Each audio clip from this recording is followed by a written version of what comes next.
A very good morning, children. Today I am going to explain you Unit 6, that is Exploring Patriotism for Standard 7th.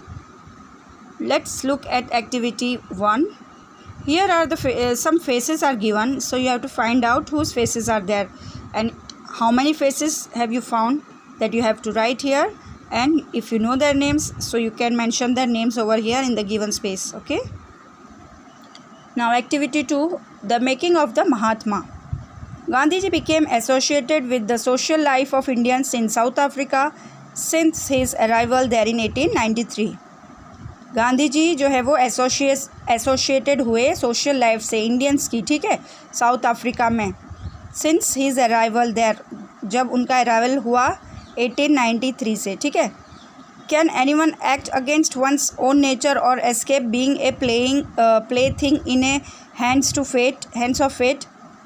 क्या कोई किसी के against, किसी के own nature के against कोई खेल सकता है या कोई एस्केप कर सकता है प्ले थिंग, जैसे कि in the hands of fate. तो Gandhi ji had gone to Africa with professional motives. Gandhi ji Africa किस लिए गए थे? प्रोफेशनल मोटिव के लिए गए थे, ठीक है.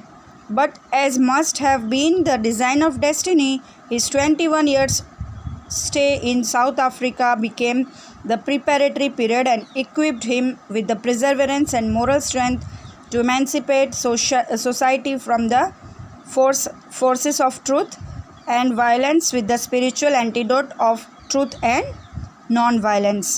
मीन्स जब गांधी जी जब वहाँ पे गए, ठीक है, तो as must as have been the design of destiny.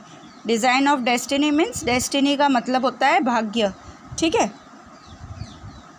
He is 21 years stay, उनका जो 21 years का जो स्टे था वहाँ पे, ठीक है, in South Africa became the preparatory period. वो एक प्रिपेरेटरी पीरियड हो गया उनका. प्रिपेरेटरी मीन्स प्रारंभिक, ओके, प्रारंभिक पीरियड हो गया वहाँ पे उनका.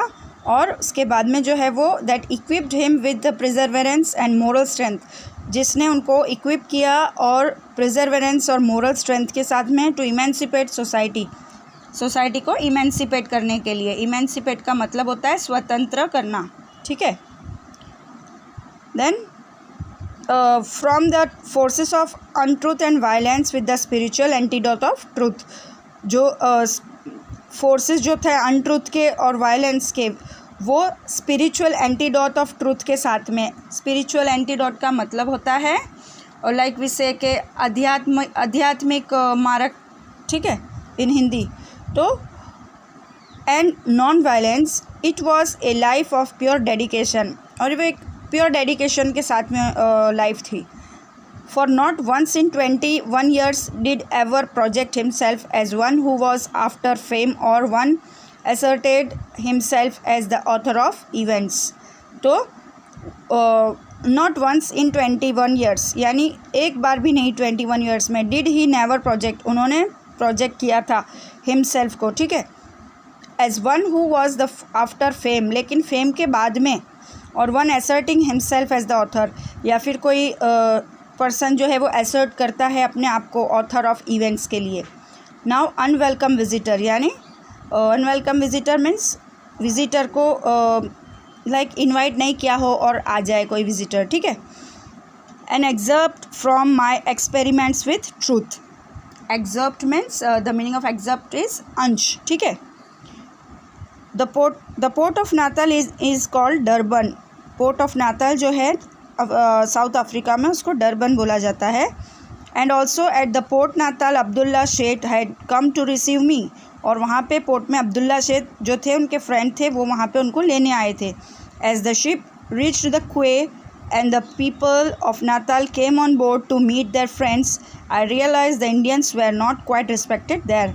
तो जब शिप जो है वो क्वे पास आ गया, जहाँ पे शिप्स जहाँ पे लगते हैं, ठीक है, डॉक पास, तो वहाँ पे आ गया. तब उन्होंने क्या देखा कि पीपल जो नाताल के लोग हैं जो हैं वो बोर्ड पे लेने के लिए उनको आ गए, फ्रेंड्स को मीट करने के लिए. लेकिन उस वक्त गांधी जी ने एक बात रियलाइज़ करी कि इंडियंस जो है उनका वहाँ पे रिस्पेक्ट नहीं किया जा रहा है सही से.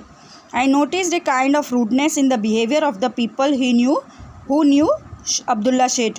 और उन्होंने बोला कि मैंने एक बात नोटिस की कि अब्दुल्ला सेठ जो है, उनको जो लोग लेने आए उनका बिहेवियर जो है बहुत ही रूड है। Rude means the meaning of rude means vulgarity, means बहुत बुरी तरीके से वो बिहेव कर रहे हैं उनके साथ में।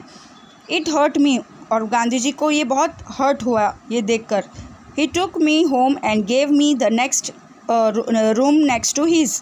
अब्दुल्ला सेठ उनको घर पे ले गए गांधी जी को, और उन्होंने उनके कमरे के बाजू में जो रूम है पास में, उसमें उनको बोला कि आप यहाँ पे रहिए। Abdullah Sheikh's literacy level was low.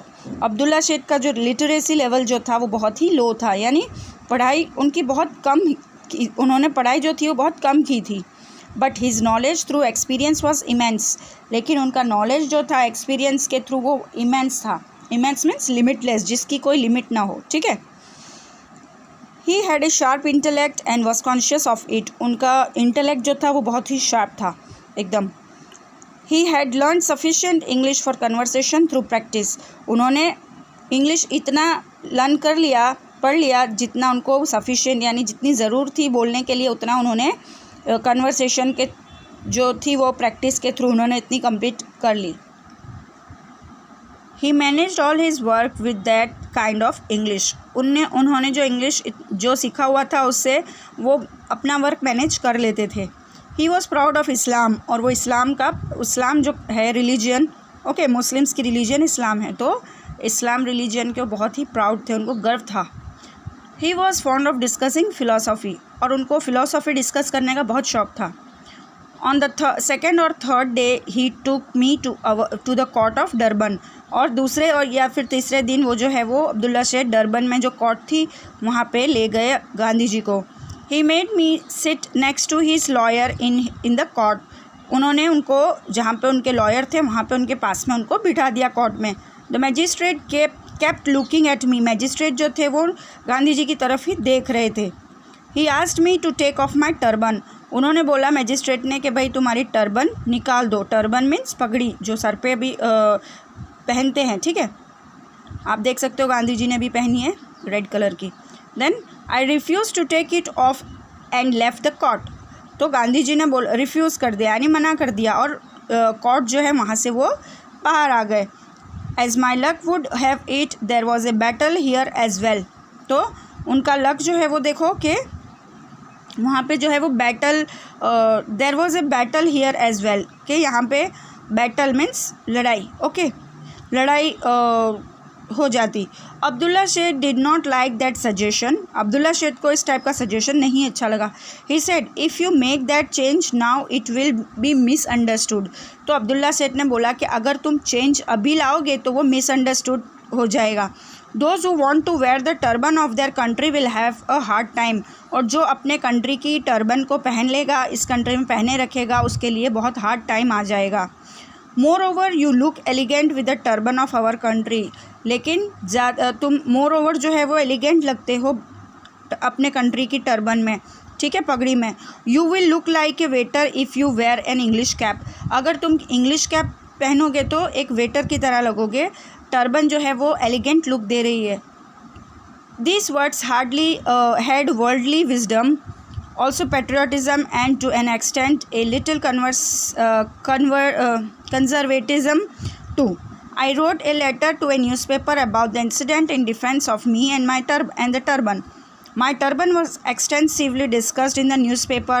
I hit the headlines as unwelcome visitor, and within 3-4 days, without any effort, I got publicity in South Africa. Some took my side, some severely criticized me for my rudeness. My turban survived almost till the end.